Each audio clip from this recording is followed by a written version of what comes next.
नमस्कार दोस्तों, स्वागत है आपका मेरे चैनल पे। दोस्तों, जैसा कि आप जानते हैं कि अवाक्स एयरक्राफ्ट का काम होता है एयर के अंदर दूसरे देश के फाइटर जेट की गतिविधि को देखना, स्पेशली वार टाइम में, जैसा कि बालाकोट के बाद में भी हमने किया था।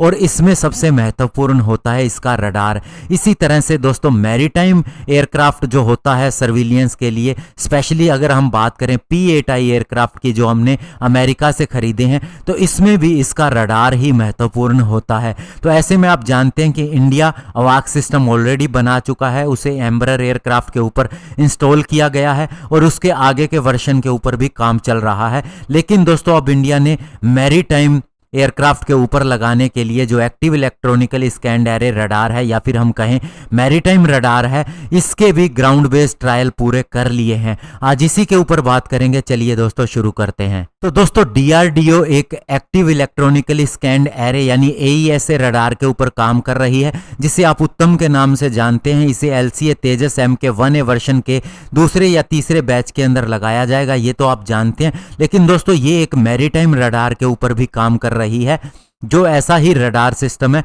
और इसके ग्राउंड बेस्ड ट्रायल अब सारे कर लिए गए हैं। और ये मैरीटाइम डोमेन के अंदर सर्च और रेस्क्यू मिशन के अंदर इस्तेमाल होगा। स्पेशली अगर हम कहें जैसा हम P-8I एयरक्राफ्ट के साथ में करते हैं, जिसकी मदद से हम मैरीटाइम सर्विलियंस और सबमरीन सर्विलियंस करते हैं, तो इसके अंदर अभी इतनी कैपेबिलिटी नहीं है, लेकिन ये सर्विलियंस का काम आसानी से कर सकता है, सर्च का काम आसानी से कर सकता है। और इसके लिए दोस्तों एक एयरक्राफ्ट की भी जरूरत होगी। हालांकि सोचा यह गया है कि एयरबस का C295 टैक्टिकल ट्रांसपोर्टर इसके अंदर इस्तेमाल किया जा सकता है।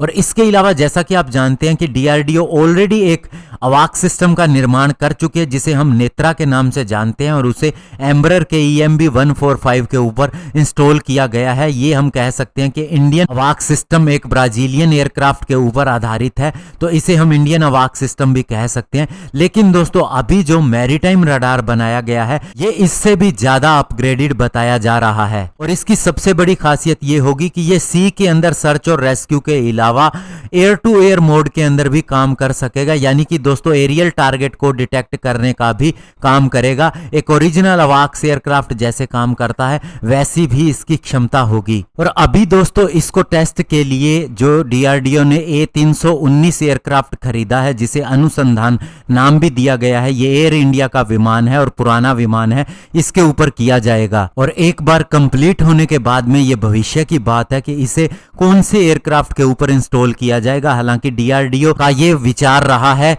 कि C295 अवाक सिस्टम को बनाया जाए। ये C295 एयरक्राफ्ट को लंबे समय से खरीदने की कोशिश हो रही है, लेकिन अभी तक इसके ऊपर कोई भी बात आगे नहीं बढ़ी है। ऐसे में इस रडार सिस्टम का कामयाब होना और इसके ग्राउंड टेस्ट का कंप्लीट होना हमारे मैरीटाइम एयरक्राफ्ट की तरफ आगे बढ़ने में हमें मदद करेगा। धन्यवाद। जय हिंद।